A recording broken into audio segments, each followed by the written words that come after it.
Hi, it's Jeffrey Cohen, Chicago Quantum. How are you? We're also known as US Advanced Computing Infrastructures, Inc. We are a registered investment advisory firm located in Highland Park, Illinois. So I don't have anything prepared to talk to you about. I'm just going to go a little ad hoc, maybe take some questions, talk a little bit about stocks and about economic data that we are fascinated by, interested in, and we'll go through. There is some very interesting data out there that we'll share as well. So the first is Credit Suisse First Boston. Oh wait, the First Boston is silent. Credit Suisse.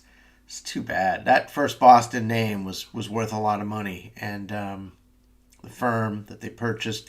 Do you know the whole firm is is valued at like 8 billion CHF? And it's not much. They actually just diluted their ownership in a raise by about half. And so Credit Suisse, it's so interesting because if you were to go back, you can see the stock was a $60 stock. It's now a $3 stock. I can say this. I can say that the Kingdom of Saudi Arabia has 9.9% ownership. And after this last dilution event, which takes it from 3.1 billion to 4 billion shares, probably the kingdom will go over 10%. Qatar owns 5.6%, so maybe with the new rights offering, it'll be 6%. It's just so fascinating. Oh, how the mighty have fallen, right? And so the whole Credit Suisse enterprise, right, in U.S. dollars. If you look at a 4 billion share after rights and all that, right? 4 billion shares at $3, it's $12 billion. It's not a lot for one of the world's leading investment banks, and might be worth a shot. Might be worth it for us as well. I don't know. It's a bet on bankruptcy. It's a bet on insolvency. It's a bet on a turnaround. And I keep thinking like Bear Stearns. At least Bear Stearns got bought, although at the time it was going to be $2 a share. I think eventually it was $10, but $2 a share by JP Morgan Chase. And then I think of Lehman, which was not saved. And I think of all the other firms. You think of the raging bull horde of Merrill Lynch, right? Saved by Bank of America. And so Credit Suisse had some issues.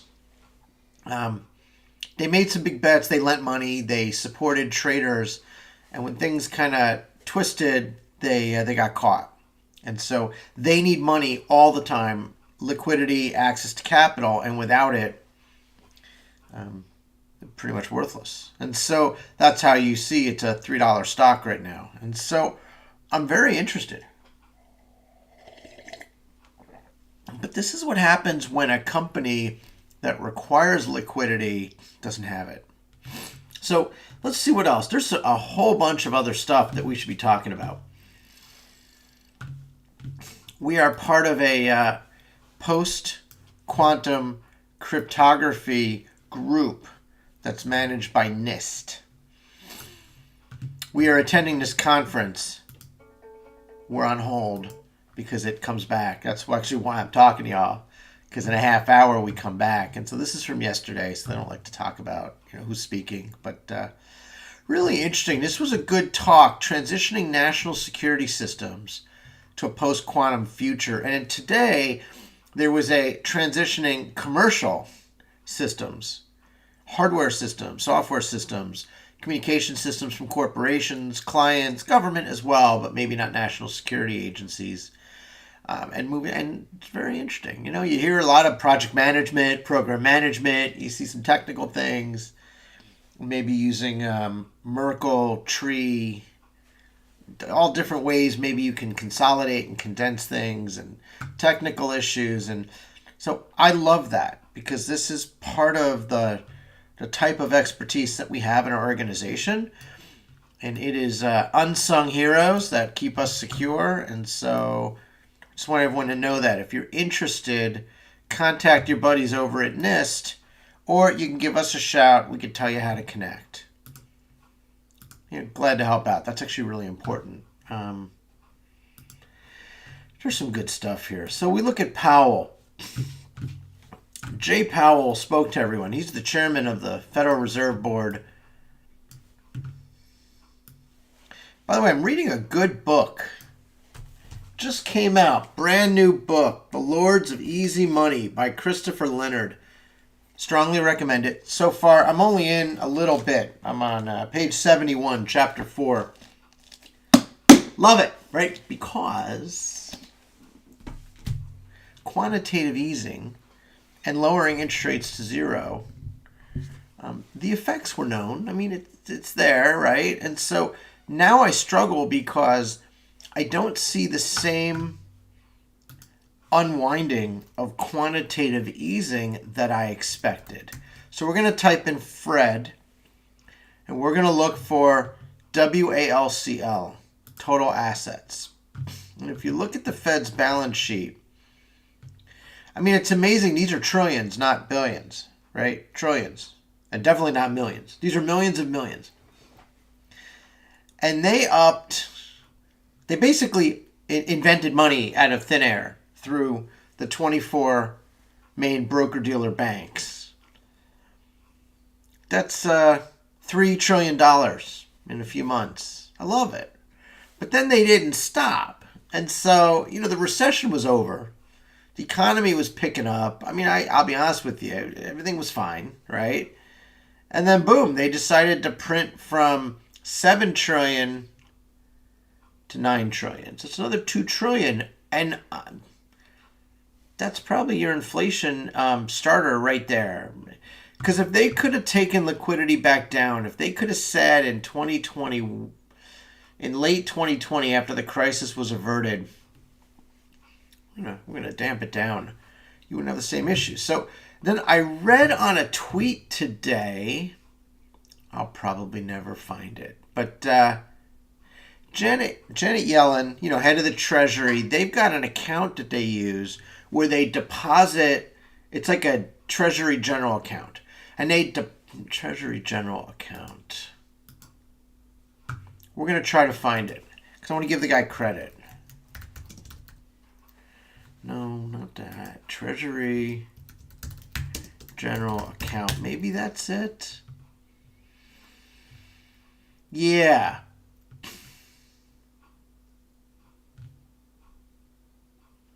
This is August, though. Give me new. Give me new.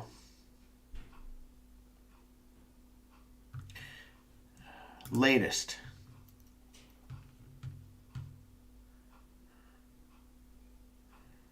Here it is. Here it is. Thank you, Gordon Johnson. Gordon Johnson. The Treasury General Account.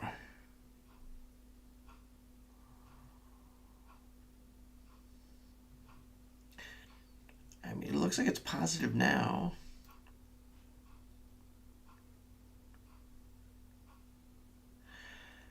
It said she worked down the general account.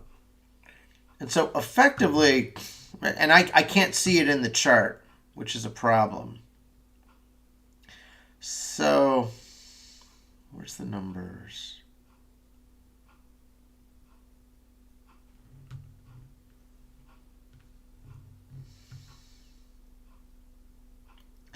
All right, so basically he's saying that it's been flat.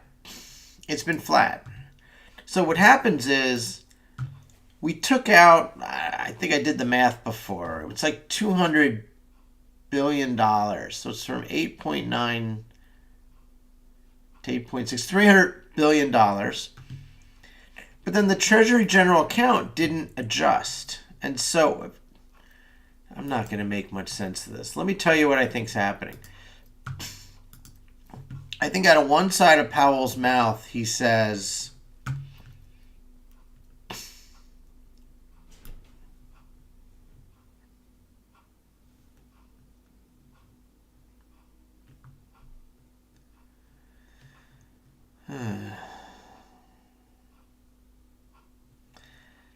he's not clear. He's really not clear.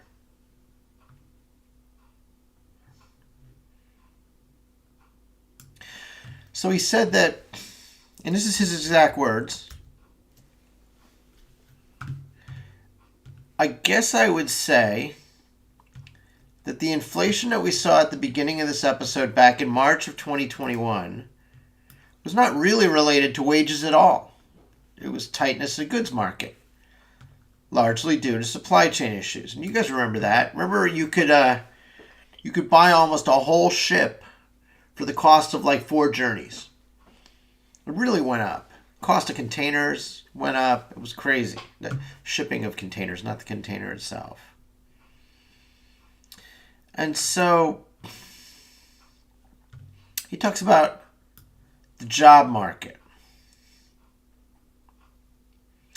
The job market has a 4 million job gap. There's 1.7 job openings for every unemployed worker. There's a job for everyone. 4 million job shortfall. And he talks about how that happened. He talked about excess deaths. He talked about fewer people being born. He talked about retirements. He talked about early retirements. And it's just so interesting when you read this. It's a very difficult situation in which to forecast inflation, but yet we have to forecast it anyway. Okay. There isn't one perfect summary statistic. So,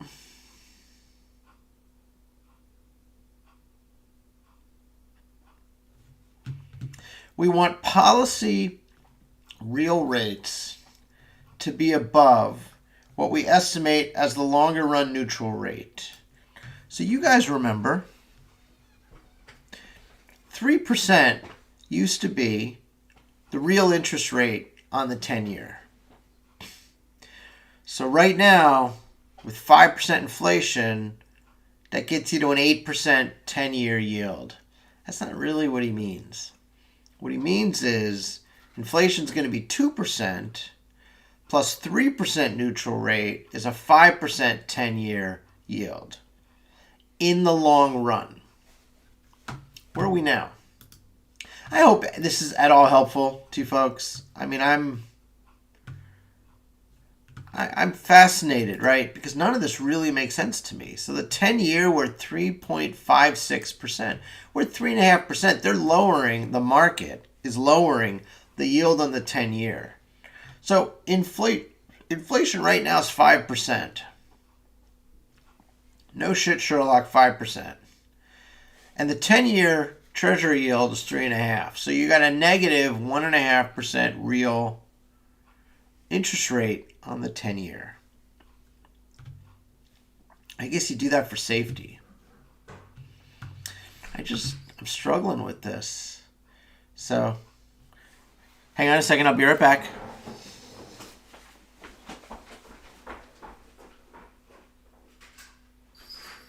Hi, Andy, I'm on video. I know, I was just going to grab this. Sorry, I had it. No, it's okay. I just want to make sure you came in. No, I knew you were right at my phone. Okay. Are you silent or are you talking? Oh, no, I'm actually recording right now. Oh my gosh. Hey, guys, my wife just came home. Hi, Diana. Hi, everybody. That's Mrs. Chicago Quantum. I'm so My happy. appearance. All right. You can come and make a wave. I was talking about the Treasury bond yields and inflation and Chair Powell's discussions. Hi, everybody. Hey, see? That's nice. All right.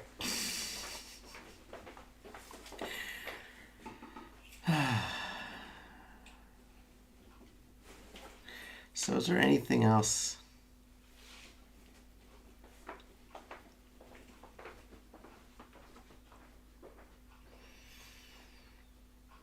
Yeah, so Chair Powell stuff basically wasn't that relevant to me. It wasn't that material. But it was interesting data, so I use it. The other thing was the new inflation data, which everyone should be looking at. It's actually super important. This is your Bureau of Economic Analysis data that came out this morning, 8:30 Eastern.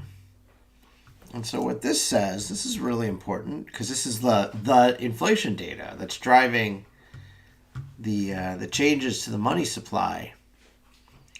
So I like this.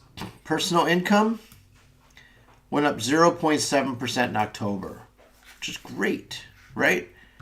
Personal expenditure went up 0.8%. So it went up more. And so that difference from 148 billion to 155 billion, roughly $7 billion came out of people's savings accounts, or it was added to their credit card debt. That's not great, but it's kind of consistent with what I'm hearing, which is people are struggling and they're spending their savings or they're borrowing in order to make ends meet. I'm going to tie this to something else, but give me a moment. The other thing that was interesting, though, is when you look at the price indices month on month, you can see that October was a very small gain for PCE, and core PCE, which is what Chair Powell talked about, was only up 0.2%. So that's a 2.4% simple inflation rate. Oh, Chair Powell, you did great. Thanks. Game over. Right? Everyone gets to go home now. But that's not really what's going on, because the annual PCE and core PCE is 6% and 5%. And I don't think anyone is thinking that inflation has been beaten and it's behind us, right? And so, but these are positive numbers. Even 6% and 5% looking pretty good. You know, it's interesting.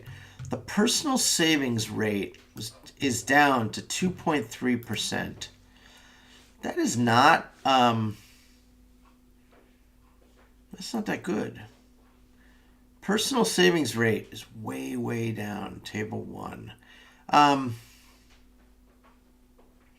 right, is there anything else to talk about here? Probably not. So this is a very high level number. The thing I want to tie this back to. So there's a couple of stocks that are down today, and it's relevant to this topic because normally I don't really follow these guys, but I will for the minute.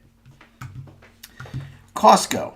Costco announced that November, so Costco's down, way down, like 6.25% today. Costco, it's like everyone's favorite, right? So Costco crashed because November sales were weak. Now, November sales were weak. Why? Number one, gas prices came down. So it's possible that people didn't care about going to Costco to get cheap gas. The other thing they said was people are buying required items, necessities, before they're buying any kind of fun stuff. Working within their budget. This is the CEO saying consumers working with their budget, shopping very carefully, looking for value. They have to start with core staples before they spend dollars in discretionary categories. This is Costco. Okay? So Costco saying people are shopping to their wallet. What did Dollar General say? Now, Dollar General is also crashed 9% today. Dollar General. You would think in a recession, Dollar General's going to do great, right? It's like the very low end of the totem pole. We're not talking Macy's. We're talking Dollar General. So why is Dollar General down 9% today? It's because they also had a little issue. So their earnings missed. They lowered outlook. And in fact, their issue is that costs are up. So what Costco said was it's more expensive now to run a store. So sure, net sales went up. People are rushing to Dollar General. But they cost pressures. Do you know that they have more inventory than they know what to do with? And they couldn't find warehouse space. So they're like putting it on trucks and driving it around to different stores. That's so stupid. They have 800 real estate projects. they plan on executing 3,170 real estate projects and open up 1,050 new stores because they know people are going to be shopping Dollar General, but they're struggling. It's so interesting. Of course, strong sales, modest increase in customer traffic, but their costs went through the roof. And so wages, shipping, warehousing, cost of goods, not seeing it. Not seeing it. I bet you if I go to DLTR, Dollar Tree, I bet you got the same issue. It's only down 1%. But let's take a look. What's the news? Come on, give me some news. Can't get the news. Here we go.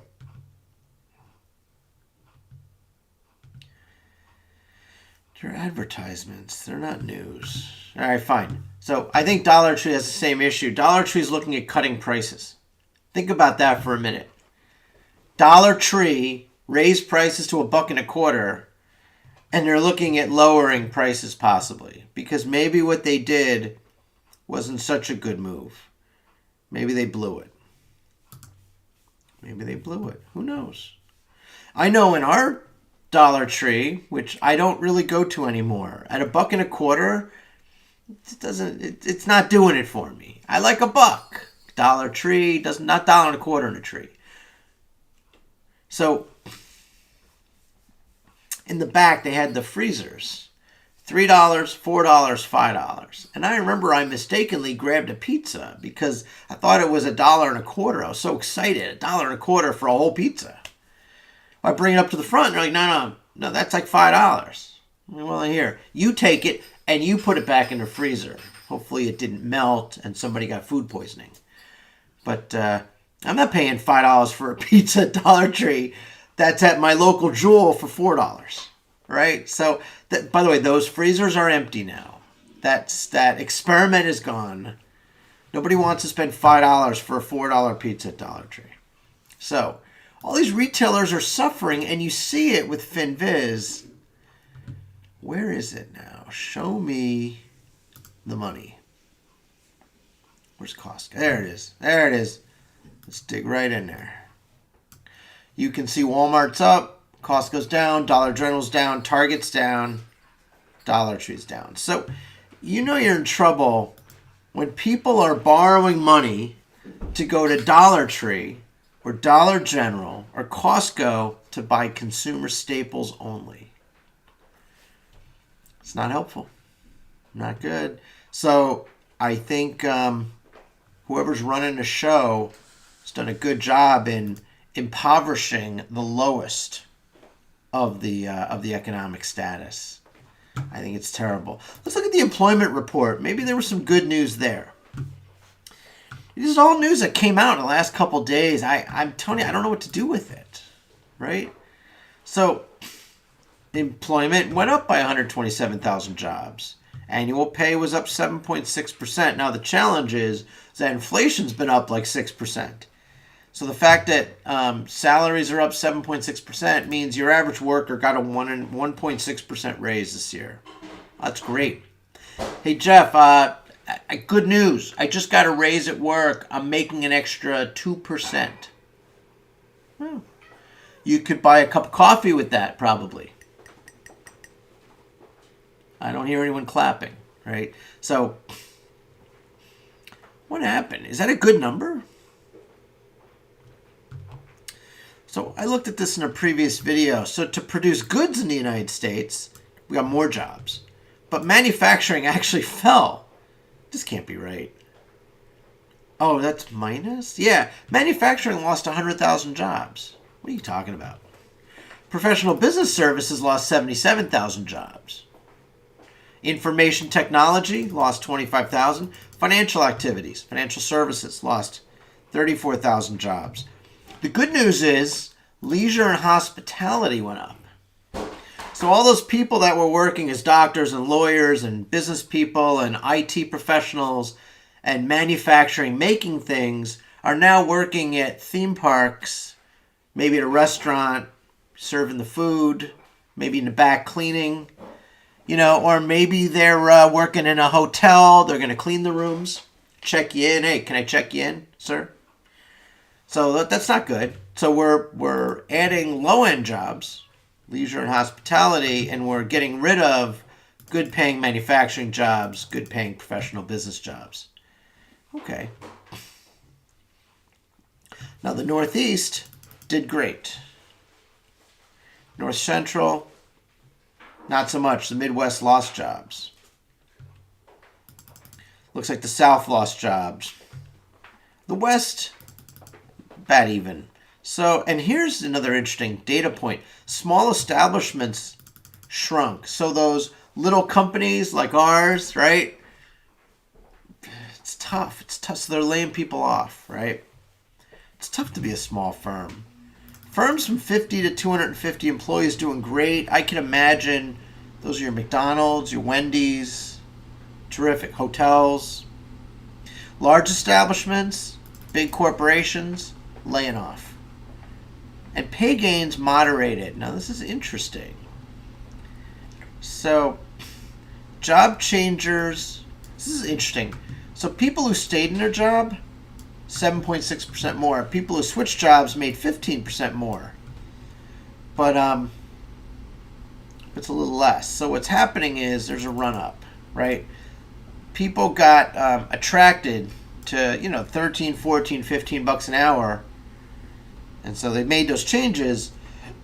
But now that they're there, it's not so much. And you can see the gains in leisure and hospitality still 11%. So it's just interesting.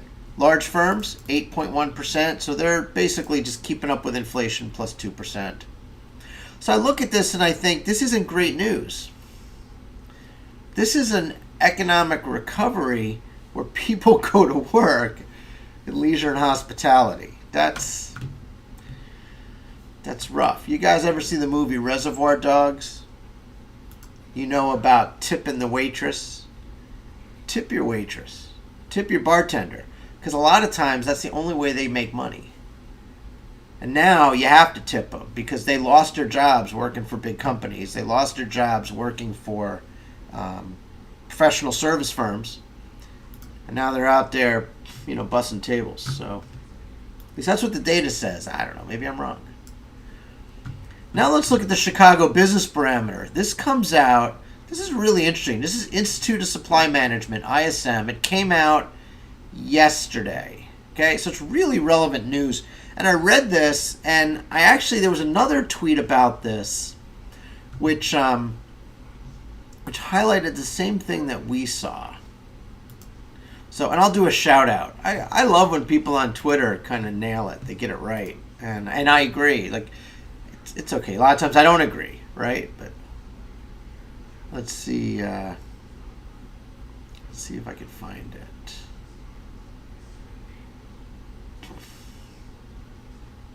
Well, this is my tweet. This is not that interesting. So nobody wants to read my tweet. I'm already talking, right?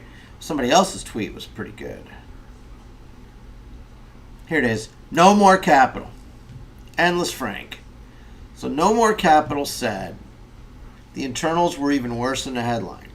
New orders came in at 47.2 and inventories at 50.9. So inventory building while new orders are falling deeper into contraction. I want you to think about that. Inventory's up, new orders down. That means we're making a stock, we're filling the shelves, right, with goods. That's really good for an economy. Let's just load up the inventories. But there's more. So I read this and I thought there's so much more to this chart. The other positive, you're going to love this. Prices paid were up. So the fact that there's inflation is positive for the report. Because the prices are up, must be good times happening, right? Now, what didn't go well? Production plunged by 9.2%. Holy cow. My guess is that number is a 2008 number. Production plunged. New orders are the lowest level. 30.7. New orders are way down. Production is way down. Order backlogs. This is Chicagoland, so this isn't the whole country. This is Midwest. This is where we live and work, right? And where a lot of you people probably live and work too, if you're watching. Chicago Quantum, right? Chicago.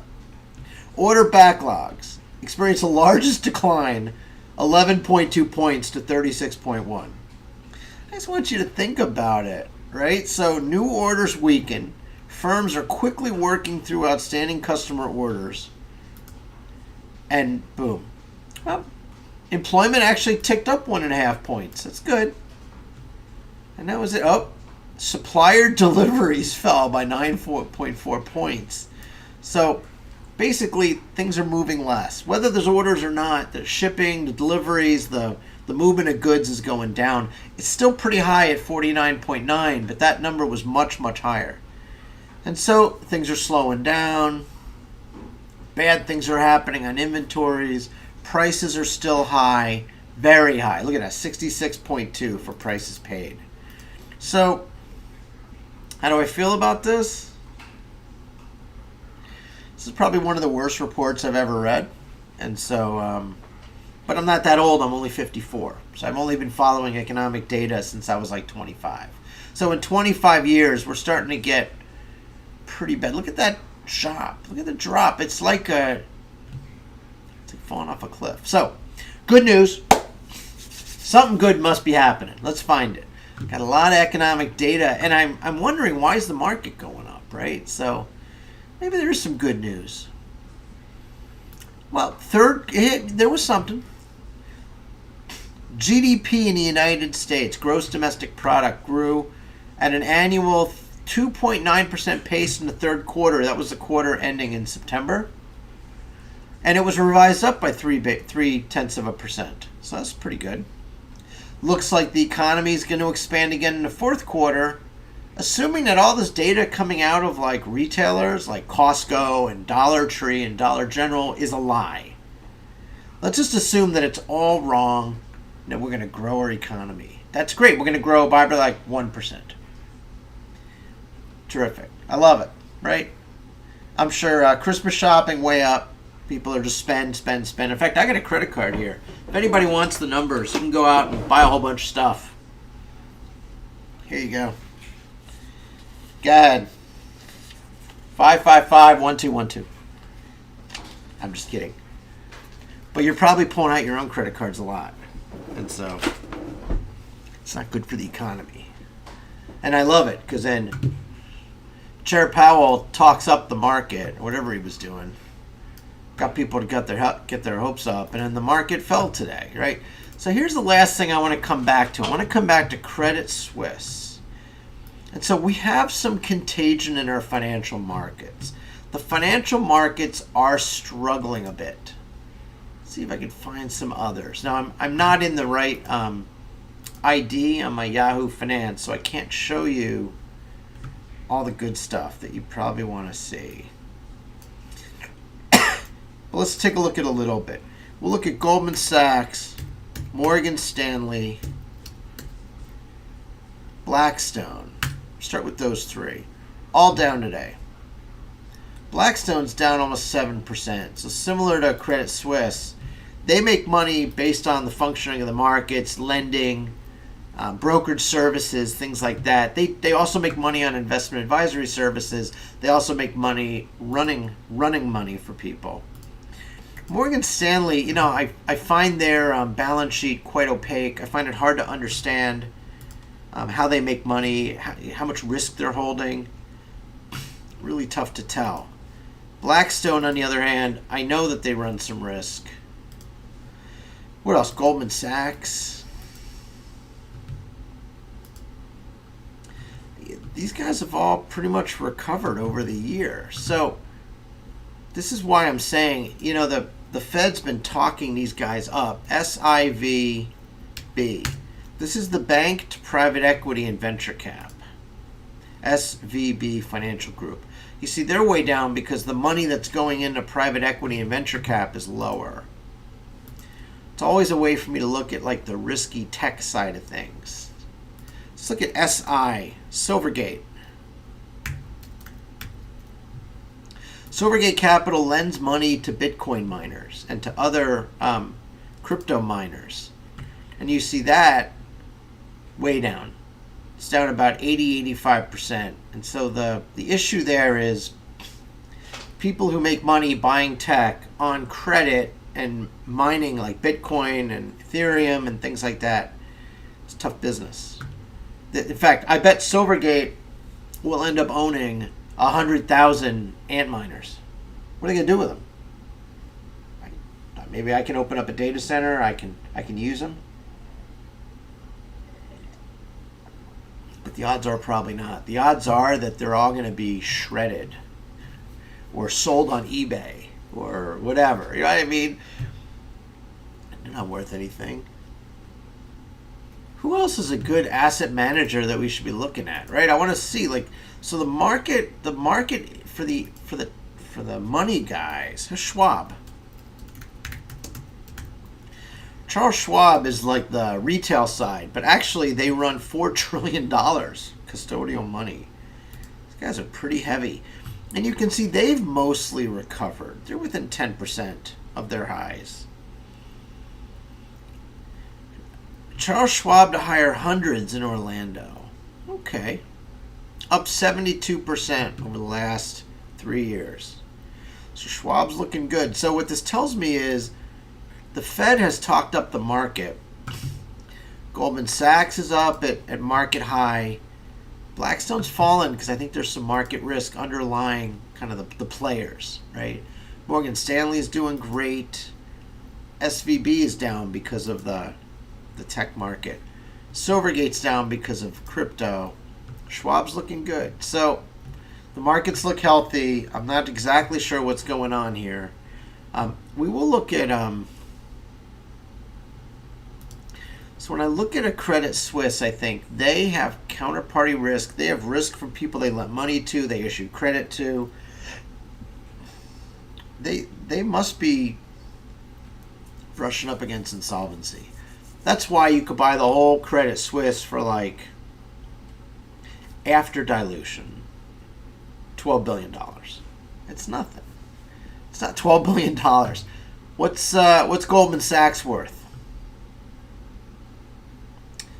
$129 billion. Goldman Sachs could buy Credit Suisse First Boston and not even blink. In fact, maybe they should. I don't know. Great brand name. So that's kind of where we're at. Anything else in the market we're talking about? You notice I'm not talking about individual stocks. I am not talking about stocks that we have a position in. That is not what this is about. Oh, the conference is back up. So, all right. Take care. Have a good day in the market. Hopefully you make some money. We'll go back to the simple FinViz chart. You see that stocks are pretty much right where they opened, or at least working their way back up. And again, retail is the place where it's tough. G3 Apparel, I think that's Tommy Hilfiger and some of those other brands. That's a tough day today. Not good earnings. And there's a bunch of these dogs, like Top's a shipping company, Comms is a penny stock. A bunch of penny stocks are up today. Vaccinity, Ally Financial, right? Car loans down. Mullen is up. Another meme.com. And then across the board, doesn't surprise me. You know, Tesla, Amazon, Apple, all pretty flat. Yeah, we're kind of where we're expecting to be. And all right, thanks for watching. If you liked the video, I wanted to talk to y'all. Hit the subscribe button. Helps us. We're not paid to make the videos. Maybe drop a comment. Hit the like button. Share the link. Let people know we're out there. No advertisement for us. We're Chicago Quantum. If you want to learn more, go to www.chicagoquantum.com. There's our website. You can see how to contact us under Home, Contact. There I am. There's my number and my address, 833 Central Avenue, Unit 1292. Give us a shout. Send us an email. We'd love to hear from you. Thanks a lot. Again, be safe out there. Good luck in the markets. Bye-bye. All right.